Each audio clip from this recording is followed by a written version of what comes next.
Welcome everyone to this video in which I'm going to be explaining the keyframing system. And finally, we're again at some tutorials on this channel. In case you're new here, we do a lot of tutorials on this channel for the editor overall, the Geometry Dash 2.2 features, because they are very complicated. So let's just start with the keyframing system and just talk about what is it good for, what can you use it for, and then we can get to some examples on how to use it and what each thing in here has. It's a lot, but everything has a meaning and it's very useful. So the keyframing system allows you to make animations that are very customizable. Instead of having to move, for example, this spike, or let's use a saw blade. Instead of having to manually move the saw blade like that, and then like that, and then like this, and then like that, with the move and rotation trigger and stuff like that, you can do all of this with one single trigger, which is the keyframing trigger. So the first thing that you want to do, this can be used for a lot of things, so I'm just going to show you in the examples so you can see. So the first thing that you want to do is place let's just place an object. Okay, let me just make a quick level in which I'm just going to make a small saw blade move around, and then we're going to get a little bit more advanced and show you the more features that exist in there. So yeah, let's just start off very simple. Let's say we want to move this saw blade like that, and then like this, and then like that. So the first thing you want to do is put the object that you want to move, whether it's a spike, whether it's anything, it can be anything, and then click on it. By the way, this tutorial is going to be very specific. I'm going to talk about everything that you have to do so none of you guys can miss anything. So click on the saw blade and then go to edit group and then click on next free. If you're on a new level, it's going to be group 1. But otherwise, you're going to have a lot of groups. And group IDs are basically things that you set in here. And then then this saw blade is basically attached to group 1. And then what you want to do is place this one. This is a keyframe. You place it in here and then you specify how you want to move the saw blade. So what you have to do is, firstly, you copy and paste it and then move it around. Move it like that, and then you will see a line. If you move it like that, you can see that the lines are always connected. So you want to put this keyframe on top of the object that you want to move, and then you put another one, for example, in here. And now we want it to move, let's say something like this. So it moves like that, and then this, and then it goes like that. So we want to copy and just keep copy and pasting and make the path that you want like this, and then we want it to go back to here. All right, so yeah, this one is on group 1, like I said, and then you want to select all of the keyframes and make them group 2. So now all of these guys are in group 2 and this one is on group 1. And now that everything is done, you have set up the path and the object that you want to move. You place the keyframing system trigger, which you're gonna go to edit object after you place it. And the only things that we're gonna take a look at here is animation, group ID, and also target ID. We're gonna get to this guy and also to these guys, but for now, just for simplicity, let's just take a look at these two. So the saw blade that you attach group 1 to, you want to assign it in here. So this is 1, and the animation group ID is the group ID that you assign to all the keyframes. So that's going to be 2. And you'll see group 1 in here. You can see the number 1, and this object, that the number that shows in here, is always the group object of the moving thing, the thing that's going to move. So now if we simply let's just make it a platformer level, and if we begin, I'm probably also going to zoom out real quick like that so we can see stuff. And now you can see that if I start a level, it's going to move like that, very simple. And you can see that it doesn't really do a well job, because you can see here it's going slow, and then here it goes really fast, and then it goes slow again. Now there's a very simple way to fix this, but let's first get to the basics of this trigger so you guys can understand it. So I'm just gonna split this. So this is where it starts, it goes like that, and this is the end. So let's say we want to move it from here to here. By the way, we did all of this without touching the keyframing edit object, which looks like this. You don't really have to look at this if you only want this, like a very simple movement, but you can go a lot crazier with this. So okay, this looks absolutely crazy, I know. So we're gonna have to ignore a bunch of things as always, so it doesn't get too complicated, because everything in here is really not that hard. So let's just ignore all of these guys and everything on the bottom, line opacity and everything in here. Let's just stay with the duration and the easings, okay? We don't need curve and any of these, okay? Just duration and the easings. So duration means how long will this saw blade take from going from here to here, how long? So we said 0.5 seconds, and we can make it, for example, 2. And let me just move it like that, and then you can see that it takes 2 seconds to move to that keyframe specifically. And let's now make it so that it moves in 0.5. And you can also set the easings. For example, we want it to move on a like a bounce out, basically. Let's just do like 1 second bounce out. Oh wait, I just need to bring this like that, and then boom, boom, boom, and then it goes normally. So this is basically like the easings between these two keyframes, the first one and the next one. So yeah, this is it for the duration and the easings. And now let's just move to these guys. I would say let's just take a look at these 3 things. And these ones are useful for the issue that we had at the beginning, where the saw blade is like moving slow in here and then going really fast. This is a perfect solution for it. So what you want to do is you want to grab all of the keyframes. Okay, I'm just gonna make it, and later I'm gonna explain what's happening. So you're gonna select all of the keyframes and then go to edit object, and then go to distance and ref only, and then make the duration about, I don't know, make it like 0.5 and leave this as none. Okay, and once you have done that, you're gonna see that the duration between each single keyframe is the same. So you want to do, let's just make it at 2 so we can see the effect. So you can see that it's always moving at the same speed. That's because we used distance. These 3 options mean how do you want to determine at what speed the object is going to move at between certain keyframes. So in here we said that we want to move it by the distance. So we can see that the distance between this keyframe and that one is not really that much, so it's going to move rather fast. However, the distance between this and this is quite long, so it's gonna take more time, which give it this like illusion of, you know, it's taken the same time between every single keyframe, which looks very smooth. If you play it like that, you see it's no longer like having different speeds between each keyframe. So yeah, let's just move, let's just select them all, select all the keyframes. By the way, if you guys don't know how to select only the keyframes, what you want to do is click on here and then go to select filter. You have to enable this and then go to delete and select one keyframe, and then you will see this custom thingy in here, and then you can go to swipe, edit, and then boom, you have all the keyframes selected.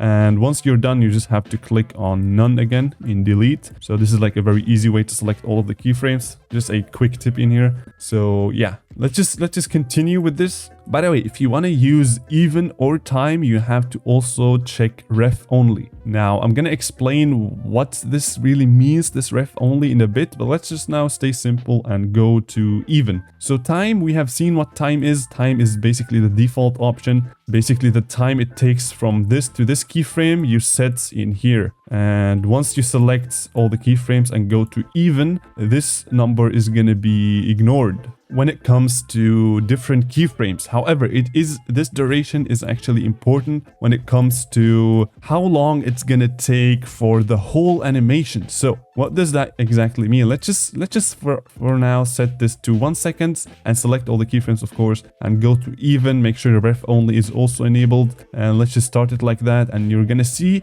that it takes exactly 1 second to make a whole circle in here. So you want to select them all again. Let's just make it 5, for example. And now it's going to take 5 seconds to do this whole thing. Yeah, now it's done. So that is time, even, and distance done. So let's now move on to what ref only means and why we are taking this in the first place. So for this, I would say let's also use the curving mode. This is really not that hard. So what curving mode does is if you select only these guys, for example, I don't want this to move like this and then boom, make this like very steep curve in here. I want it to be rather smooth, like a circle, basically like that. What you would do is select all of these guys and make them curve, and you're gonna see that there is this line like that. And I think you only have to set the only 2 keyframes that basically begin this curve, which in my case are these two. So let's now grab these two and also make them curve. And now you can see that it's very, very smooth looking. So now if you play it, you're going to see how smooth that is. That is really, really smooth in comparison to the last one. So that is already a very nice looking animation. I'm also going to tell you guys how to make this loop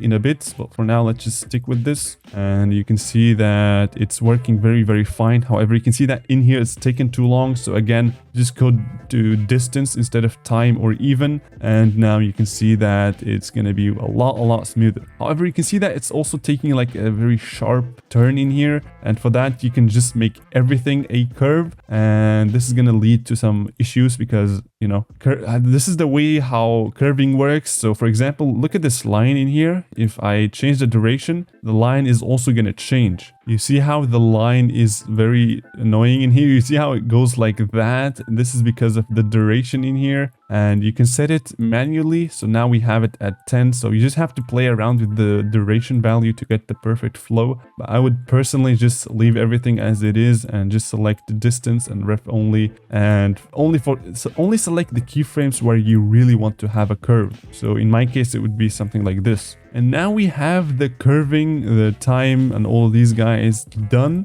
However, there is one small thing I want to talk about in the ref only. And it's that you can set custom easings for the whole animation. So for example, you can see now it's going on a linear curve. Now it's like very, you know, there is no easings whatsoever. However, you can make this, for example, bounce out if you select all of them. And now it's going to like do this and then fall like that. You see how the bounce out is basically, if you have a block and then you move it downwards, it's going to go like that. Boom, boom, boom, boom, boom. It's like a falling ball, you can say. And this is the same thing. But the only difference is that instead of having one single line, you can actually set it to the whole path. So you can see how it's like moving to this curve at the end. And that's because we chose this specific easing, and we can go, for example, I think, what is it? Back in and out is pretty cool. So it goes like that and then boom, and then it goes like that. This looks really, really smooth, by the way. So yeah, you can, like I said, select the duration. You can make it even if you want to select a certain, you know, duration for the whole animation. Like I said, now it goes like that. This is very important because you can, for example, if I wanted to have this bounce out only from here to here, so what I would do is select all of these guys and bring them back to linear for now, and only select these three, make sure they are ref only, and then do like a bounce out. Let's say bounce out, and now it's gonna bounce out in here. Oops. You gotta select all of the keyframes and make them time for now, and remove the ref only, make the easings none for everyone, and then make the duration like very short. And now we wanna use certain keyframes to be ref only. So for example, I wanna have like a bounce out section in here. For example, this saw blade, once it comes here, I want it to sort of go like that and then bounce and then continue. I know this is not really useful, but you can use like different easings and different paths to get your own animation that you want. So for that, we're gonna select this keyframe in the middle and make it ref only. This is like, it's a in-between keyframe right now. And now let's say I want to move it like that and make it bounce in here, like I said, and then continue. So after setting this to ref only, you want to select this one and make it, where is it? Bounce out. And now like between this and this, the bounce out is going to play because this is like the ref only, the in-between keyframe, the reference only. And then you can see how it's like bouncing out like that. And you can use different easings. For example, let's say, what is like a cool one? I think ease sign in and out could be cool. Yeah, like it gives it like this smooth thingy only between these two keyframes, which can be very useful for like boss fights or stuff like that. If you have certain animations that you want to apply to it, and certain easings only between certain keyframes. Like I said, this gets really, really deep. Like you can do a lot of stuff with this. So yeah, I think this is it for these three things. And I think now we have them all sorted. So let's now move on. What is in here? Let's move on to the 360. The 360 gets a little bit more interesting when you actually play around with the properties of the object. For example, let's say let's just select all of the keyframes and bring them back to their default thingy. So we don't want any curve. We don't want any nothing. So it's just like a default thingy. So now what we want to do is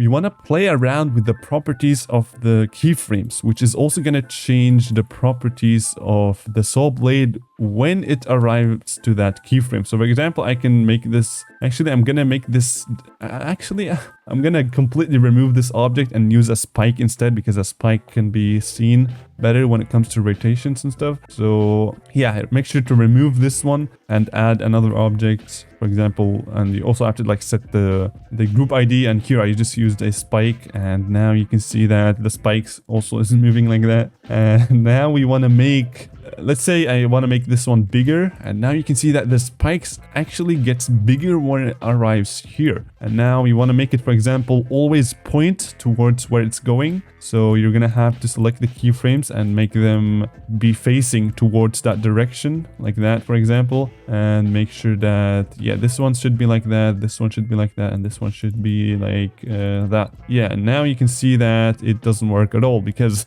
the rotations are one keyframe offset. It's offsetted by one single keyframe. So what that means is that once the spike reaches in here, this is the rotation and the properties that it's gonna have. So once it's in here, it's supposed to be like that, and once it's in here, it should have like that, and once it arrives in here, it should have like that, and this one should go like this. So it's basically like the path for the keyframe before it. So in here, you were going on a linear path like that, so this keyframe has to be linear also, like going to the right. And in here, this one is going to the top right, so we want to do it like that, and this one's going to the top left, so you want to point it like that. And these guys, this one, we want to make it like that. Yeah, so these guys should be like this, and now you can see that the spike is moving accordingly. It's like rotating accordingly, and you can also make like crazy stuff with this, where you can like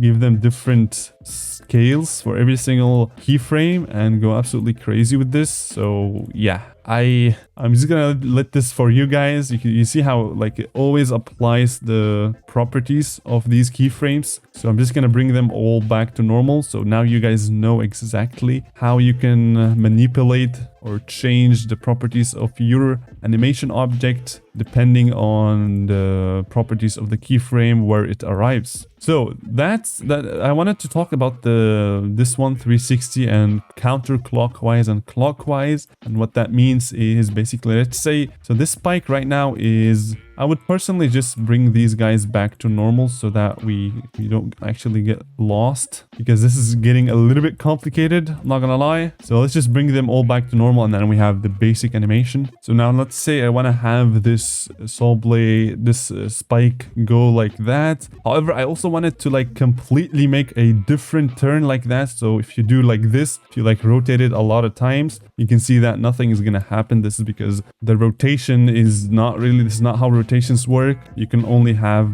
one cycle. So for that, we have the counterclockwise and stuff like that. So how many times 360 you want to do? So let's say we would do -1, and now you can see that it's like rotating a whole 360. So it's rotating like that, and you can make it like clockwise, and now it's not rotating a lot, and now it's rotating a lot. You can change this according to how many spins you want it to do, like that. You can go crazy. So yeah, this is the 360 clockwise and counterclockwise is just for if you want to rotate it like a lot of times. You can also do it for all the other keyframes, but we have now all this done and all these guys. So let's now move on to the spawn group ID. This is very simple in comparison to what we have done yet. So we want to add this is just an example. We want to add a pulsing to the background. Let's make it a group 3, and we're gonna select the background and make it pulse to red. Now you can see that the background is pulsing to red. However, we want to make it a spawned, triggered, and also a multi-trigger. And now we want to assign the group ID 3 to it by going to the edit group ID in here. And now it doesn't pulse anymore, because you have to trigger this through either a spawn trigger or different triggers that can also spawn triggers that are set to spawn triggered. This is a lot of spawn triggered stuff, but it doesn't really matter because now what this means is that you can spawn certain triggers once this keyframe has been reached. So let's say once this keyframe has been reached, we want to pulse the background to red. So we want to select this guy and make it 3, like I said, and go into the keyframe and select 3 in here. And you can see that once the spike arrives there, the background is going to pulse to red. And now I'm just going to make it like that so it's more visible. Now, boom, it pulses to red. And you can also set the spawn delay, which is basically just, let's just make it 0.5 and see when it's going to do its thing. You can see that it waited 0.5 seconds before it has done the thing. And yeah, this is just an example of what you can do when the keyframes have been reached. You can, for example, I don't know, like move, if you have like a spike wall like this, and once this keyframe has been reached, you can move these guys downwards, and once this one has been reached, you can move them upwards again. So this way it looks really, really cool. But you can really set what you want to do once each single keyframe has been set, but you don't, this is just an optional thing. So let's just move on to the procs. Procs basically means that it's gonna spawn that object, that group ID that you just selected, once the spike is close to it. So you can see not right when the spike reaches the keyframe, but like a few milliseconds before that. It's really something that you can't notice but can be really useful when it comes to really timing your triggers perfectly. So yeah, this is all we have here. And then we have the line opacity. The line opacity is, I think, self-explanatory. You can see the line opacity of every single one of them. Now we don't have any line, and if you have like a very complicated keyframing system, you can just make this to 0 so it doesn't look messy. And yeah, now I would say let's move on to these guys. Select all is something that you should have done for this whole tutorial, where you just select all the keyframes by clicking on this. And I'm gonna do these guys in a bit. Let's now go to update art and what that means. So for that, I'm just gonna make a small figure that is gonna move around this thing, and this is very, very interesting to know. I'm just gonna make this guy, and I'm gonna give it a group ID of 1, of course. This is gonna be 1, and I'm gonna place him in here, make it in the very top so we can see him. And now we're gonna start the animation, and you can see that it looks very, very terrible. This is because the rotations are not really aligned. I don't want him to rotate like that. So the way you fix this is by using parent IDs. And for example, if you give this guy a group ID of 1, you want to select only one object that is seen as the parent, which in this case I'm going to select the smiley face, and I'm going to make it on the, click on this P, which makes this group ID pink. And now if you bring everything back to where it was, you can see that now the whole thing is rotating and scaling and whatever you want to call it. So yeah, that is very, very important for keyframing system, and also comes very handy when it comes to the advanced follow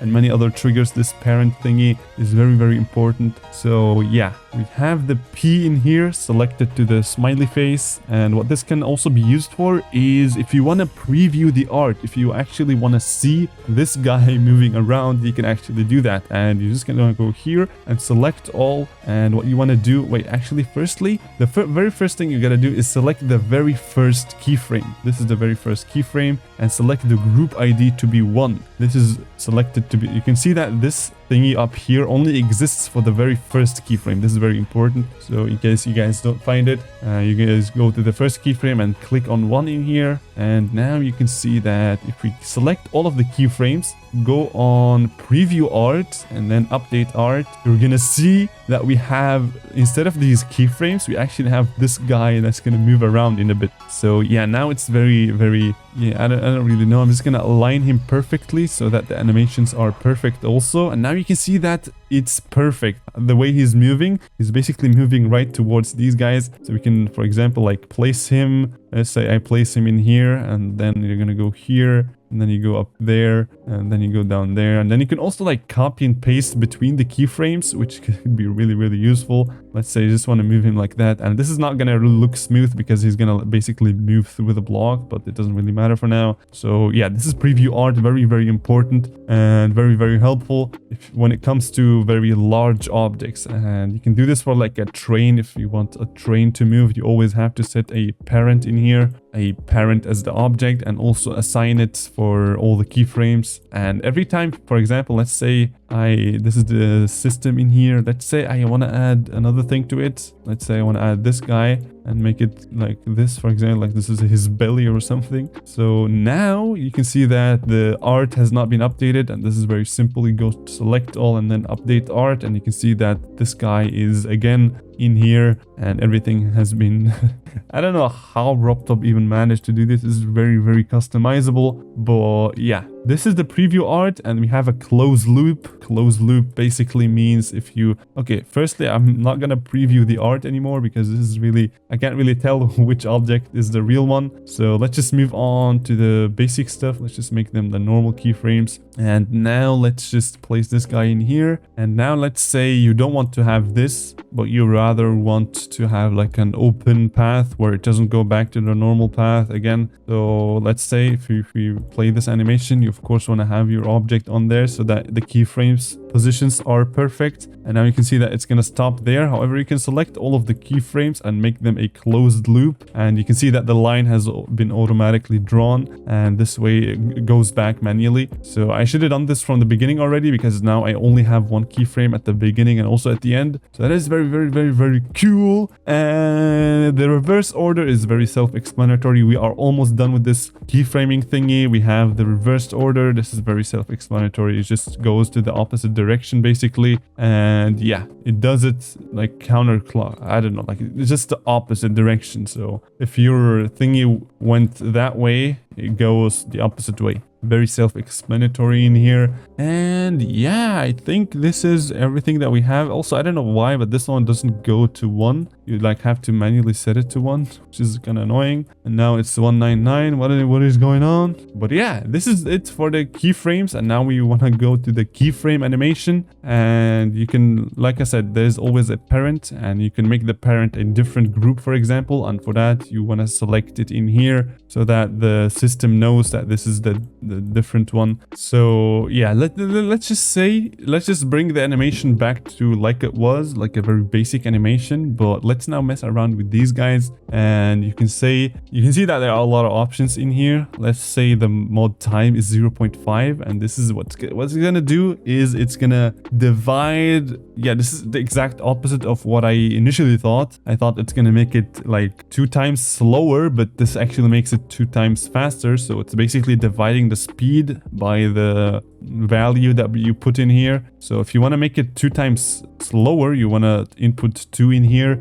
And now we have this guy moving at a somewhat small, like a very tiny speed. And the reason why this is important is if you have 2 things. So for example, let's say I copy this and make it a regroup, and now we have 4, and this guy should be the parent. Now we have 2 things in here, and if you start it, you can see that only one guy is going to move. That is because the second guy has a group ID of 4, and we want to like separate them. We want to move the first one and then the second one. It's going to be like a little delay. You can see that they move like that, which is very cool. And if you want to have like the same path, but you want to have different, for example, positions or different speeds for each one, so you can still use the exact same path, but you just use different keyframes and different group IDs for these guys instead of having to do a completely new animation. This is very, very useful. So yeah, you can also set the position mod, which I don't really like how it works. Like kind of instead of having like a delay, what it does is it basically multiplies the position by the one that you put in there, which in this case is 2. So it basically just does that by like it multiplies every single position by 2, and you can also do the Y position. So now it's like going really like a very big circle making it. So yeah, the rotation mod, this is if you have like rotations. Let's say this one goes like wild, and yeah, you can't really tell what the thing is, but I think once you understand what position and mod is, you're gonna understand what rotation, what scale is, and stuff like that. But these ones are for the properties that you play around with. So let's say we have 2 2. Now one of them is going to scale a lot and the second one is not, and we have played a lot with these settings, so you're not really going to be able to see what's going on. But yeah, now I think it should be, yeah, one of them gets scaled a lot and the second one doesn't because of the scaling mod I have set to only group 4. Group 1 is still 1 1 1 1. So yeah, now we have the keyframing system finally done. However, there is one small thing in here, which is the duplicate animation I forgot to talk about. And what it does is, if you want to have like a completely different path, you can't just copy and paste it, because copy and pasting it is, for example, if you have this, you can copy and paste it and now it's like a new point. It's like a new keyframe in that system. But if you want to copy the whole thing, you actually have to go to duplicate animation, and now you have it in here, and you can give it a new group ID, etc. And then you can like make this too and stuff like that. You guys get the idea. I think if you guys have made it so far, I think you guys should be very knowledgeable of how to make very epic animations with the keyframing system. I can show you guys a bunch of things that I have made my own with the keyframing system. I used it in Hollow Dungeon. You can see here there are a lot of keyframes, and I also used the, what is it called, the delay between each one. So if you remove the ground, you can see that I used these keyframes. So this is for block 1 and then block 2, block 3. So they are basically, they have this somewhat, you can call it a delay. And if we start it in here, you can see the blocks moving. They are not in the same position, and also every single one of them has a parent. So this is the parent of this guy, and this is not a parent, this is the parent, and all of them have different group IDs and stuff like that. And they basically just move according to what I tell, where I tell it to move, which in this case are just these keyframes. I also set manually the durations and stuff like that. So yeah, this is just a small example of what it can be used for. And yeah, that is, you can also see that once the keyframes reach in here, I trigger something like this, a group ID, which just enables the collision in case you haven't pushed this block enough. So yeah, that is it for this video. I really hope, wait, I just deleted Hollow Dungeon. Oh my god, I'm so stupid. Oh my god, I hope I have a, that was like a different version for something else. Okay, I'm so dumb. Okay. I hope you guys learned something new today, and more tutorials coming soon on this channel, so I will see you guys. But anyway, if you guys didn't understand anything, just slap it down in the comment section of the answer and stuff like that. So see you guys in the next video.